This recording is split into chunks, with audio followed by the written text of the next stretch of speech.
Hey everyone, welcome back to another video. So game week 15 team selection. I've got 0.9 million in the bank and one free transfer.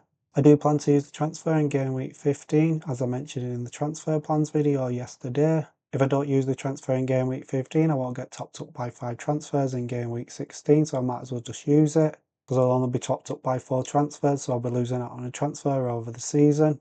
So I might as well just use the transfer this game week and then get 5 transfers in game week 16. So I'm buying a player for game week 15 with a high upside and hopefully he gets a few points. And then in game week 16 I could sell him or I could plan to keep him for the long term. But with all this in mind, let's have a quick look at the game week 15 clean sheet and goal projections. So for the game week 15 clean sheet odds, we've got Newcastle and City at the top with 46% chance of keeping a clean sheet. Then in third, fourth and fifth place, we've got Arsenal 37% chance and Brighton and Everton 35% chance. So look at these clean sheet odds for game week 15, have a look at your side for the goalkeepers and defenders and who's got the best chance of keeping a clean sheet. Whoever's got the best chance of keeping a clean sheet, then you probably should be starting them. But obviously this isn't set in stone, because if you've got somebody like Manoz, he's only got a 28% chance of keeping a clean sheet, and then you've got Van Hecke at 35%, maybe you go with Manoz because of the attacking data. That can also be the same with a DEFCON player, so if you've got somebody like Anderson with a 29% chance and you've still got Van Hecke, maybe you go with Anderson just because of the DEFCON points. If you're not too sure which defenders to start this game week, get in the comment section and let me know and I'll try and help you out. Then we've got the game week 15 goal projections and Man City at the top with 2.57, Newcastle in second place with 2.33.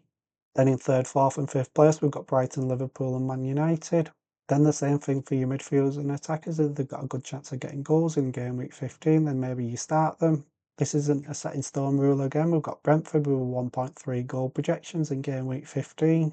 But if you've got somebody like Thiago who's on penalties, maybe you just start him, because if Brentford do score, you expect him to be involved in one of them goals. Now let's look at my side for game week 15, and as I mentioned in my transfer plans, I was looking at potentially selling Nick Pope or Semenyo. I saved the 0.9 million last game week to be able to afford Nick Pope up to Raya, but Arsenal are away against Aston Villa in game week 15, so I'm not too sure if I want to buy him this game week. With me getting 5 free transfers in game week 16, I'm thinking I'd just sell Nick Pope in that game week, and with an extra game week of information, I might change my mind of who I sell Nick Pope to. For example, instead of buying Raya, I could downgrade Nick Pope into Verbruggen and then have extra money to spend. Because in game week 16 I want Thiago in my side, and when we get to game week 16 I might decide that I want to sell Gui instead and upgrade him, and then I'll potentially need the extra funds to be able to afford it. So downgrading Pope to Verbruggen might help me be able to afford it. So the transfer that I'm thinking about doing in game week 15 is Semenyo to Foden. Semenyo's at home against Chelsea, while Phil Foden's at home against Sunderland. Semenyo's attacking returns have dried up over the last few game weeks, while Phil Foden's have blown up. Bournemouth's fixtures from now till game week 23 aren't the greatest, so I think it's a really good exit point for Semenyo. And I think it's a really good entry point to get Foden. We need to make one transfer this game week, and I think he's got the most upside. I think Foden could easily get a double-digit haul again, and I think I favour that instead of selling Nick Pope for Raya instead, because I think in game week 15 Raya's maximum points is 6, and that's if he keeps a clean sheet and he's away against Aston Villa, so maybe he doesn't. So I think I'd rather start Dubravka this game week and keep Nick Pope and then get Phil Foden instead of Semenyo. Now we've got the game week 15 Captaincy rankings, and I've got Haaland, Fernandes and Foden in 1, 2 and 3. If you've got Walter Maid in your side, then he could easily be on this list. But I think in game week 15, I think it's a pretty obvious one who we captain. I think it's Haaland. And Haaland got himself a goal and 2 assists in game week 14 against Fulham, so I think he could easily get a few goals at home against Sunderland. So again, I'll be captaining Erling Haaland again this game week. Get in the comment section if you're not captaining Haaland, who are you going for?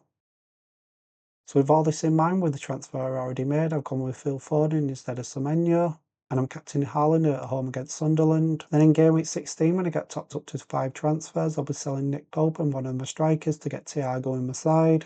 I'm not too sure if that'll be Mateta or Gui that'll be going, and I'm not too sure who to buy for Pope. Do I go with Raya or do I go with somebody like Verbruggen or Kelleher? Get in the comment section and let me know what you'd do. Would you sell Mateta or Gui, and who would you buy instead of Pope? As always, if you need any advice before deadline, get in the comment section and I'll try and help you out before deadline. My aim is to get 2,000 subscribers and 25 likes on this video, so hit that subscribe and like button if you found this useful or informational. Follow me on social media at FPL Scott if you need any advice or you want to talk to me, and I'll try and get back to you all the time. Anyway, that's it for this video. Good luck in Game Week 15. Signing off, and I'll see you on the next one. Goodbye.